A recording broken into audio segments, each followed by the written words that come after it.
Jeg hedder Simone. Jeg er 24 år gammel. Jeg læser ernæring og sundhed på Metropol. Og det går ikke altid så godt til eksamenerne, for jeg lider af eksamensangst.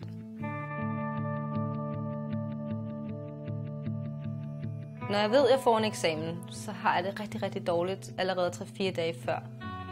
Jeg får ondt i maven, og jeg skal kaste op, og har nogle tudeture.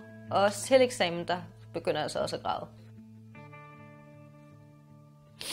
Fordi jeg føler, at der er noget galt med mig.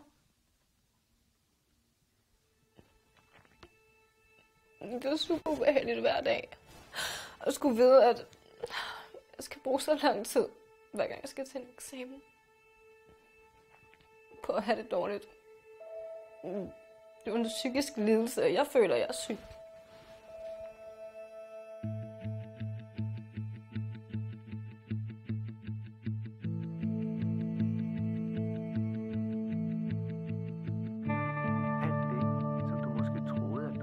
Jeg ved ikke helt, om det passer, men jeg føler, at jeg har fået en eller anden form for ro i maven.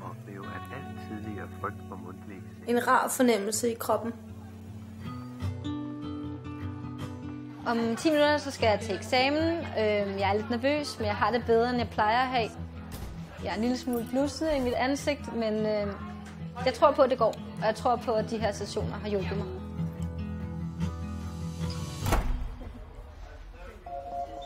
Det gik jo rigtig godt. Jeg var nervøs lige op til, men lige så snart jeg rejste mig op og skulle hen til podiet og begynde min præsentation og sådan noget, så gik det egentlig rigtig fint. Jeg kan mærke på mig selv, at jeg har det bedre med at gå til eksamen nu. Og jeg vil fortsætte med at bruge dem en gang imellem, bare for at være sikker på, at det virker.